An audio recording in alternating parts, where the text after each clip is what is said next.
Oi, pessoal, tudo bom? Eu sou a Grace, do Hub ESG, da Lagev, eu sou cofundadora do Hub e sou sócia na Pinguim Incentive Travel e Tech.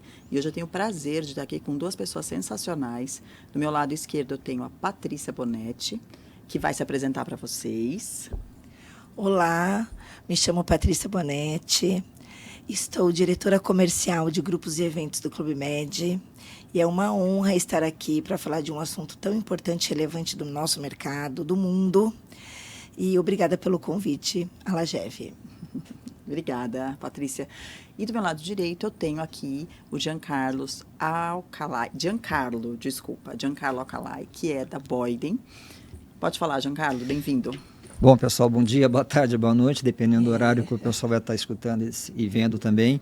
Eu sou Giancarlo Alcalá e faço parte também do conselho do Hub SG, aqui da Lagev, e sou sócio da Boeing Global Executive Search, que é uma companhia de origem americana para contratação de altos executivos e de conselheiros. Obrigado. Bom, a gente vai começar aqui com umas perguntinhas muito bacanas sobre a parte social, né? O quanto é importante, né, Patrícia e Jean, essa questão social no mercado de turismo, tanto voltado para hotelaria quanto voltado para RH, né? Eu queria fazer algumas perguntas para você, Patrícia, e vou começar com a primeira aqui. O Clube Med tem colocado em prática todas as suas ações e políticas de sustentabilidade? E quais são essas ações que vocês têm hoje? Não sei se é só no Brasil ou no mundo, mas se a gente puder falar primeiro do Brasil e se você quiser dar uma passada aí pelo mundo, seria bacana. Claro, um prazer. Por ser uma rede internacional, Grace, nós temos realmente que seguir regras que até começam lá fora, né? Então, de uma forma macro, né, nós já tem um pilar dentro do Clube Med que já existe há 8 anos. Esse pilar se chama Happy to Care.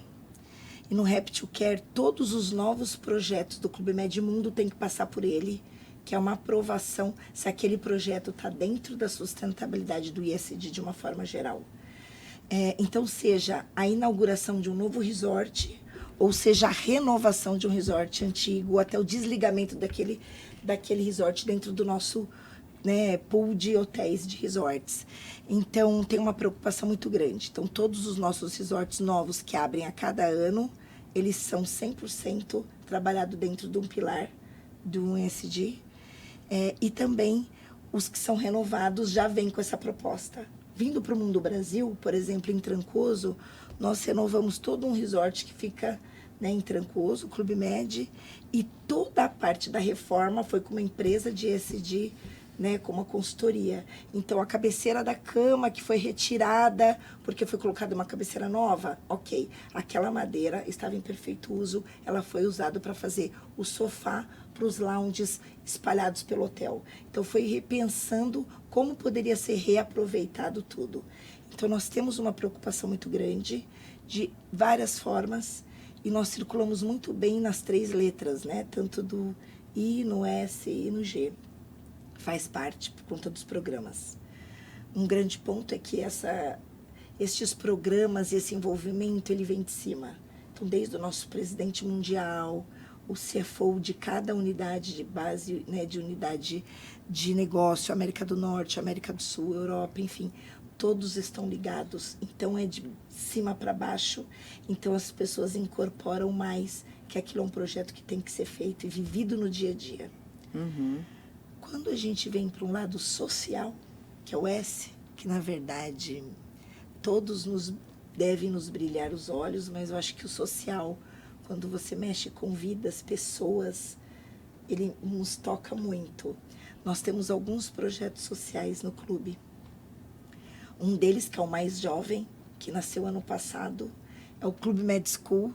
O Clube Med School é uma parceria do Clube Med, do SENAC, e da Prefeitura de Mogi das Cruzes, dando para a comunidade local oportunidade de aprender funções da hotelaria.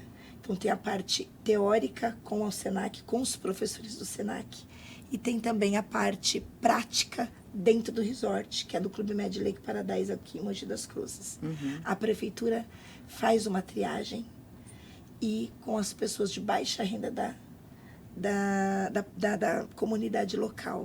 O que foi muito curioso é que quando a gente fez o business case desse projeto, ele era muito apontado para os jovens que não tinham o primeiro emprego, que poderiam aprender, começar a trabalhar e depois estudar mais e evoluir no que gostaria de seguir como carreira.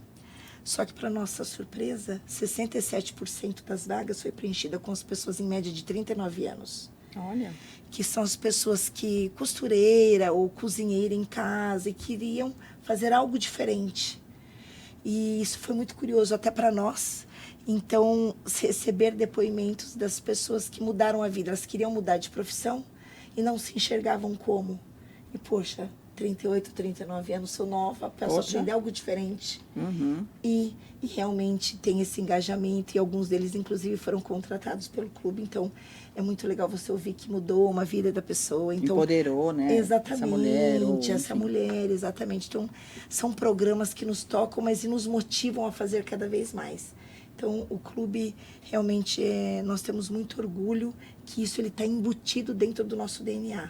E vocês vêm aprendendo algo marcante assim com isso? Porque eu entendo o quanto é importante, né, todas as empresas, em todas as áreas, colaborarem com a parte social, né? A questão do empoderamento, do letramento, de dar oportunidade para as pessoas de, por exemplo, vou fazer a cabeceira da cama, do hotel, eu vou empoderar também o produtor local, né? Então, tudo isso é muito importante, né? E o que vocês têm aprendido com isso, Patrícia?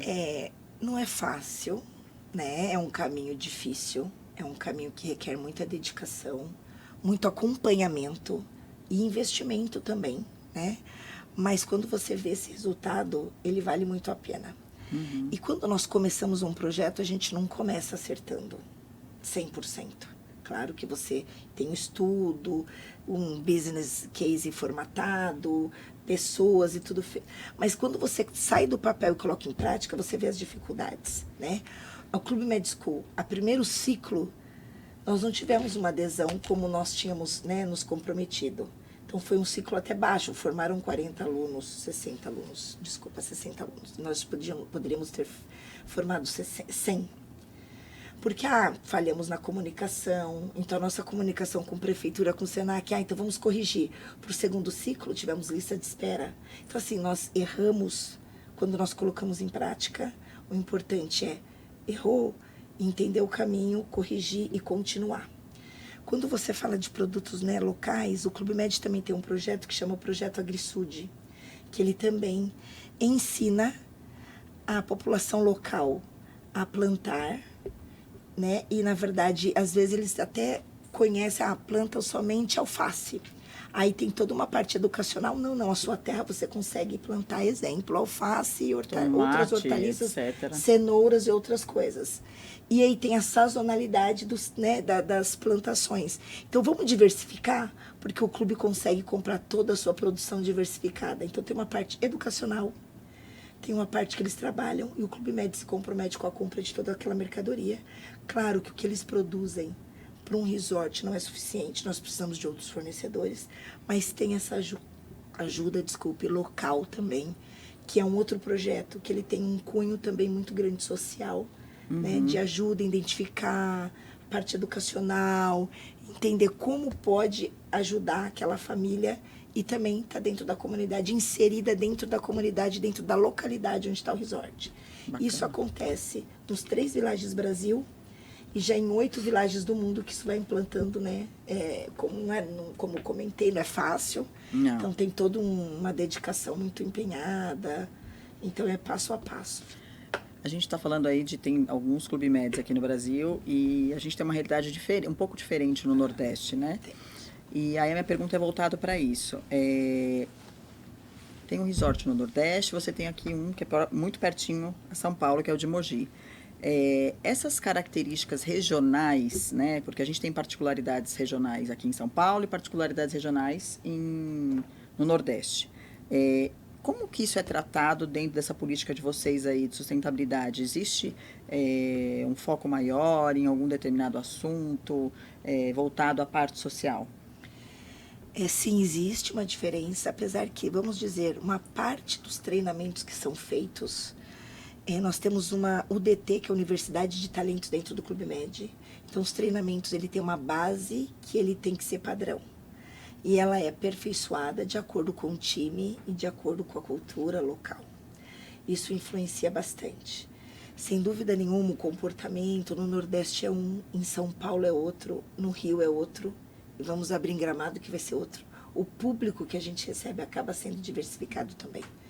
Então, tem essa preocupação em direcionar, sim, a cultura, essa diversidade, mas também tem a base que ela tem que ter um padrão geral e com alguns toques que a própria UDT identifica para conseguir ajudar a equipe interna também, que a equipe interna nada mais é que são os empregados. Na verdade, hoje, 80% dos nossos empregados, eles são da comunidade local. Então, você acaba atingindo todo esse nicho também. E o seu público interno, ele valoriza esse tipo de ação? Como é que vocês passam essa informação para eles? Os hóspedes, de alguma forma, também ficam sabendo disso? Como é que é feita a divulgação? Esse é um ponto, Grace, que está no nosso pilar a melhorar, né? Inclusive, nós temos várias pesquisas de satisfação, entender como nós podemos ser melhores amanhã. E um dos pontos é como a gente comunica melhor tudo que o Clube Med já faz. Então, às vezes, não é nem fazer mais, é comunicar, melhorar o que tem e comunicar melhor o que nós já fazemos. Começamos já esse projeto, na verdade, no segundo semestre do ano passado, com alguma identificação a mais. Ainda precisa ser melhorado, então esse é um ponto de atenção para nós. A gente sempre aprende e corrige, então nós temos esse ponto também. Mas alguns percebem e comentam, mas eu ainda vejo um universo muito pequeno que presta atenção nesses detalhes. Quando a gente vem para o mundo corporativo, tem empresas que pedem no briefing, inclusive nosso material de sustentabilidade, de ESG, o que a gente faz em prática, e nós mandamos nossos materiais, que temos até uma pasta com tudo linkado, mas tem muitas empresas que não têm isso. E aí talvez fique uma reflexão como nós podemos nos comunicar melhor, ou como nós podemos oferecer algo diferente dentro do tema. Como fornecedores também, é uma lição de casa. Não só é um trabalho de formiguinha. Exatamente, é um a um. Que às vezes enfim, o seu cliente, tanto pessoa física quanto pessoa jurídica, ele ainda não tem essa maturidade para perceber às vezes como eu posso perguntar, o que eles fazem, né? Quantos funcionários vocês têm aqui no Brasil? Você tem ideia? Olha, em média de escritório, 1.500. Escritório e hotel? Tem escritório uns 300. Aí cada hotel, em média, são, por exemplo, no Lake um pouco mais, 400 funcionários, aí eu tenho mais, isso fixos, né? E às vezes, claro, quando a ocupação está mais alta, mais extras, mas a gente tem mais ou menos 1.500 funcionários no Brasil. A gente está falando aí de uma quantidade razoável de pessoas, né? Sim. Eu queria te perguntar duas coisas. Vocês têm alguma política voltada nesse caso agora para funcionárias de vocês que sofram algum tipo de abuso, algum tipo de violência, tanto em casa, no trajeto, enfim. Existe alguma política contra abuso para essa mulher que trabalha com vocês? Sim, existe. Na verdade, tem 5 anos, nós temos um programa chamado CARE, que é de cuidado, e ele é totalmente sigiloso. Então, tem as pessoas responsáveis do RH de cada BU, né, que recebe, e aquela denúncia, ou aquela crítica, ou aquilo, né, o que aconteceu, a situação em si, ela é pautada, e aí tem toda uma investigação totalmente, estritamente sigilosa da empresa. Então, nós temos um canal muito seguro para que o funcionário ele consiga ter esse canal de troca com a empresa. E no clube a gente tem uma preocupação muito grande de uma forma geral, né? Pós-pandemia, a saúde mental de todos. Então, fora o convênio médico que já tem, então vamos colocar uma psicóloga específica para atender os funcionários, que às vezes pode ter mais facilidade do que ir até um convênio, então é colocado. Poxa, para uma saúde mental, às vezes é importante estar bem com a saúde física. Vamos colocar um programa de academia para facilitar que as pessoas possam também se cuidar. É feito. Então, são pensados em grandes projetos e o que é muito gostoso de ver em prática. Erra, corrige, mas mantém. Acho que essa questão é importante. E nós temos esse canal, sim. Tá. É mundial. Ótimo, isso é muito bom e é importante. Parabéns, né, por vocês terem isso, que faz total diferença, né? Porque às vezes, independente com quem sofre esse tipo de situação, ela precisa ter um apoio, um respaldo, né? Respeito, um acolhimento, né? E aí a última pergunta para você, que tem link já com o Jean, falando um pouquinho de contratação, né? E de dentro da empresa de vocês aí, do Clube Med como empresa, como hotel, como que vocês trabalham essa questão de fazer o balanceamento de mulheres na liderança, porque a gente ainda sabe, vai todo mundo falar, ela vem falar sobre isso. Isso é um assunto que a gente sempre vai ter que falar, porque ainda ele é muito forte, né? Como é que são as mulheres na liderança no Clube Med? Bom, tô com uma aqui, né? Então. É isso aí, gosto assim. Tenho muito orgulho de fazer parte do comitê de diretoria do Clube Med. Eu, na verdade, comecei nesse cargo em abril do ano passado. Era um homem, era o Thiago Varalli que estava nessa cadeira, então eu fiquei muito honrada. Tem uma outra diretora mulher também, que é a diretora de RH, Ana Alegreto, e aí tem mais 6 diretores homens, aos poucos, né? Mas, assim, mundo Clube Med, na liderança, até chefe de vilagens, que são os nossos gerentes gerais, tem mulheres. E na liderança, quando a gente analisa o mundo, nós estamos 49% equilibrados. Então, tem 49% de mulheres na liderança, quando você vê cargos de liderança na empresa. Mas, claro que a gente sabe que isso é um desafio. E não só mulheres, a diversidade também. O Clube Med é uma rede que ela é muito informal, talvez. Muito feliz. É muito feliz, é a felicidade, então tem muito relacionamento, tem muito contato. E essa questão faz com que você não pode ter uma pessoa talvez muito formal do outro lado para o atendimento, como nós estávamos conversando um pouco antes. Então, você entender a cultura da empresa. A cultura da empresa, ela é muito feliz. E ela não combina com uma pessoa talvez muito séria. Então, até a diversidade ela é muito abraçada no grupo. Nós trabalhamos com 109 nacionalidades diferentes no clube. Então, são GOs, que são os nossos gentis organizadores, que hoje ele está na França, amanhã ele vem para o Brasil, depois ele vai para o Marrocos. Então, nós trabalhamos com um pool de nacionalidade muito diferente. Isso já nos dá uma porta e até uma experiência de trabalhar com pessoas diferentes. Isso nos ajuda muito nessa contratação, na análise. Ok, desculpe. Na análise de tudo, mas é um pouco nessa linha. Legal. Obrigada. Até mesmo quando você tem um hóspede que pode ser cadeirante não, PCD, né? Tem que tratar igual, né? Tem. Não pode ter um diferenciamento, um olhar, nossa, peraí, mas vamos... isso é um letramento que precisamos trabalhar ainda. Todo mundo acho que tem que trabalhar, acho que nosso país como um todo tem que trabalhar bastante esse tema, né? Sim, muito. E agora eu venho aqui com o nosso querido Jean, falando, né, de mulheres na liderança, de pretos na liderança. Você que vem do turismo, né, e hoje trabalha aí como sócio na Boyden, que é um search de executivos. Eu queria entender um pouquinho, quando a empresa te brifa pedindo um determinado executivo, vem um estereótipo pronto ou você está sentindo que está mudando, que as empresas estão se posicionando de uma forma diferente nessas solicitações, até mesmo conselheiros, né? A gente sabe ainda que é muito grande o número de homens no conselho, né?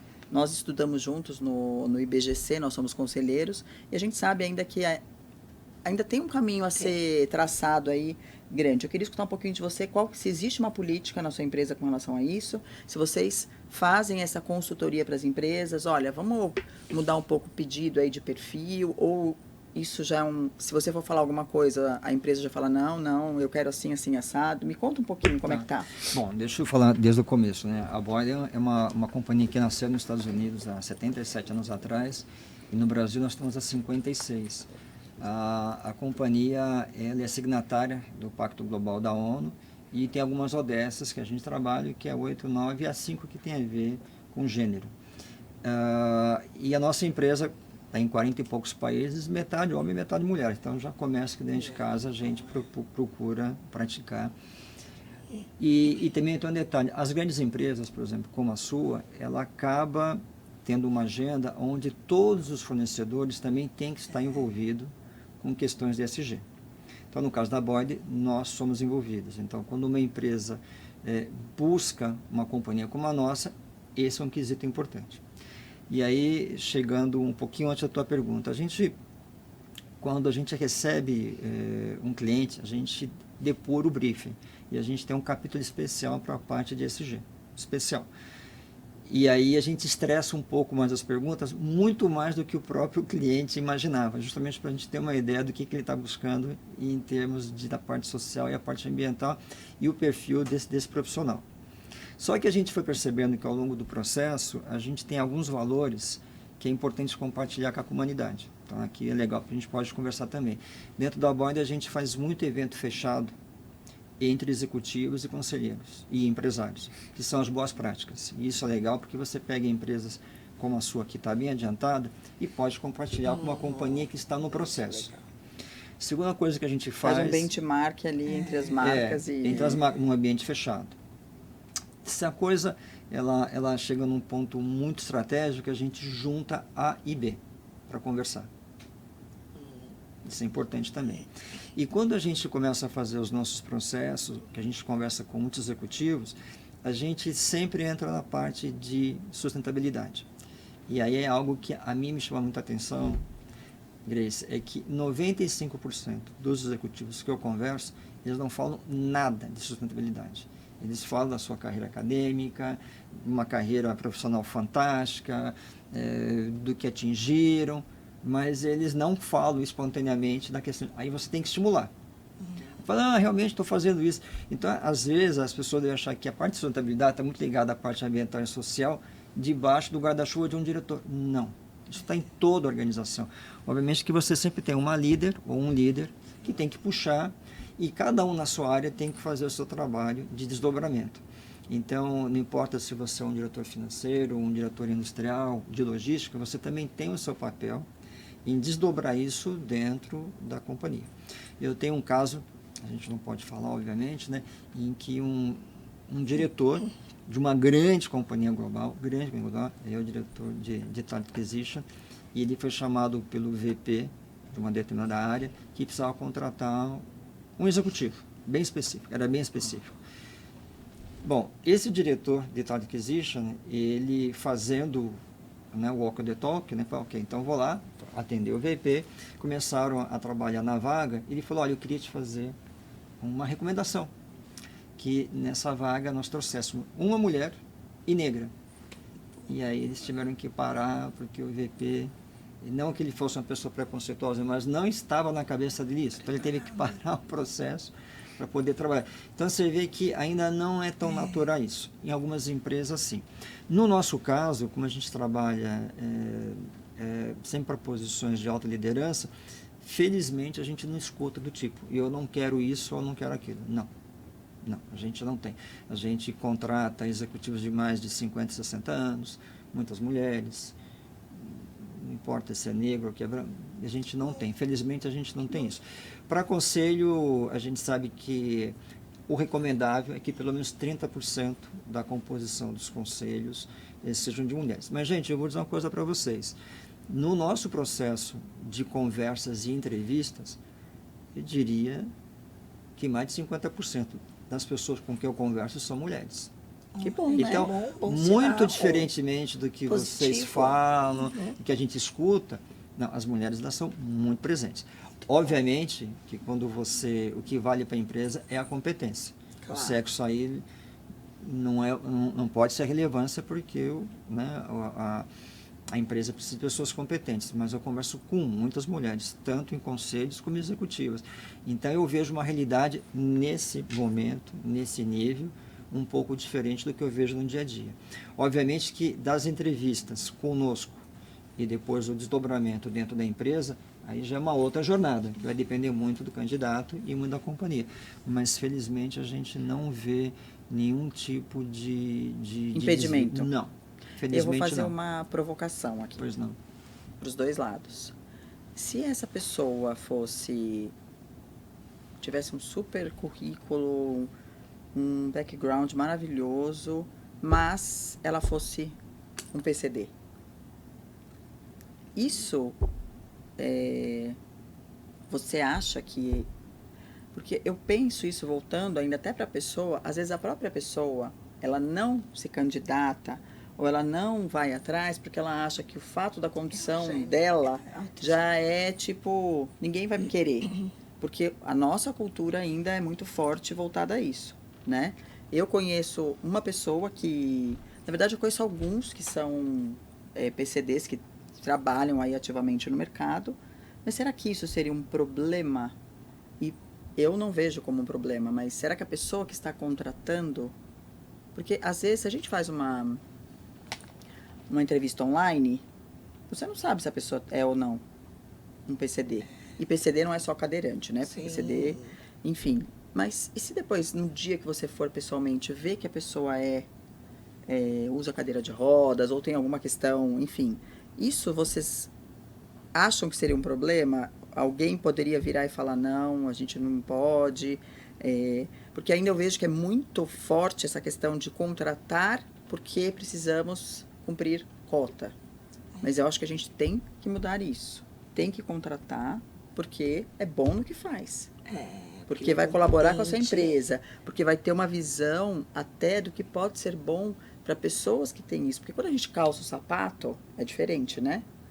Porque não, assim, de forma alguma diminuindo quem algum diretor ou diretora que seja voltado para isso dentro da empresa, mas quem está numa cadeira de rodas, ele tem muito mais visão do que pode ser feito do que aquele que não está. E não desmerecendo mais uma vez. Você acha que isso pode ser algum fator impeditivo para... Você vê isso como... Não, no mundo executivo nada, né? Mas tem uma coisa que acho que você falou no começo, que é o acolhimento. Muitas vezes a organização ela tem essa visão, seja por cota ou não. Ela tem um compromisso que ela quer cumprir. Não adianta você colocar um cidadão, um profissional nessa situação se os que estão ao redor não foram aculturados. Então, isso é um problema. Então, primeiro, é importante que começa sempre do conselho, né, gente? Eu falo, o jogo começa no conselho. O corpo executivo, ele vai executar aquilo que vem de cima. Então, assim, na hora que o conselho vê que isso é importante e os executivos também, você começa a desdobrar. O ponto é que não adianta você colocar na caneta e achar que do dia para a noite isso vai acontecer. Você tem que fazer um processo dentro da organização. E é tudo, não é só nas condições físicas, né, do escritório, mas principalmente mentalmente, porque às vezes as pessoas não sabem lidar com a diferença. Então, esse é um ponto. Como é que eu vou conversar? Como é que eu vou... A empresa também tem que fazer aquele... Tem que fazer o trabalho de casa. A cultura, o letramento. Imagina nós aqui, estivéssemos na diretoria da companhia, a gente vai passar por um treinamento de 6 meses. Isso é o ideal.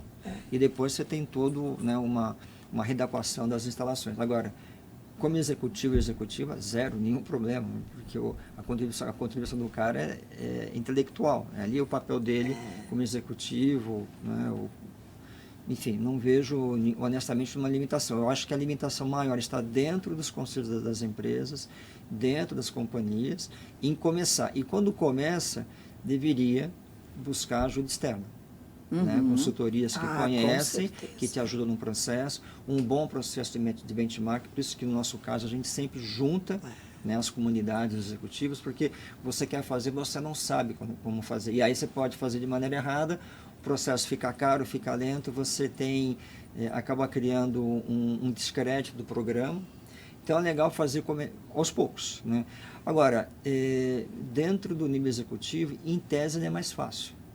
Agora, quando você vai premiando na organização, imagino uma companhia como a sua, é muito mais complexo. Muito mais complexo. Pela quantidade de pessoas, tudo. Mas, por exemplo, eu trabalhei na Gol Linhas Aéreas. E a Gol sempre teve isso. A gente chegava, antes de eu trabalhar na Gol, nós chegávamos no check-in e a gente via aquele arquétipo da sociedade brasileira dentro do aeroporto. Né? Agora, tudo isso leva anos para você poder fazer. E depois que a empresa começa a fazer e os funcionários abraçam, aí tudo funciona e isso vira normal, gente. Eu acho que o que é mais legal é que tomara que a gente chegue nesse dia, que a gente não tenha que falar mais sobre homem, sabe? Não tem, já virou. Um dia a gente vai chegar até lá. Eu acho que sim. A gente está no caminho certo. Está no caminho certo. Vai Agora, demorar um pouco. Dentro da organização, quando isso já está estabelecido, isso já virou normal. Ninguém precisa ficar falando, pontuando, tudo. Como é que a gente vai tratar? O que a gente vai fazer? Ou como convidar. Exato. Mas é que você falou a palavra letramento. Né? Tudo começa pelo letramento. E não importa que você é o presidente do conselho, da empresa, todos terem que ser letrados. E todo Agora, mundo tem que começa ser pela igual, liderança, né? A liderança tem que dar o exemplo, né? Todo mundo tem que ser, eu acho que Não, sim, todo mundo tem que ser igual. Exemplo, né? Não só no papel, é o dia a dia, o que faz, são as ações, o PCD, o racismo, né? Essa questão... O assédio, assédio, moral, muita coisa, etarismo. Tudo isso ainda, a gente fala, mas eu vejo ainda isso em tantos lugares. É triste. E eu, assim, espero que esse trabalho que a gente vem fazendo, a gente possa, de alguma forma, nem que seja algo... Tocar, né? Já para começar a mudar.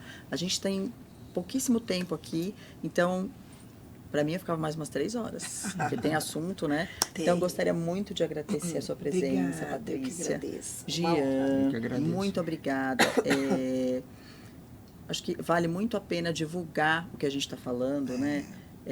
Tanto nas mídias sociais, poder falar. Eu acho que isso é muito importante. Juntos, aprender né, Grace? juntos. Vamos aprender. Nós estamos num patamar em uma determinada etapa, na outra não. Vamos aprender juntos. Vamos aprender juntos. Buscar especialistas. Isso mesmo. Exatamente. Para se ajudar. Gente, um beijo. Obrigada. Fica com a gente aí que tem mais um monte de podcast bacana. Obrigadão.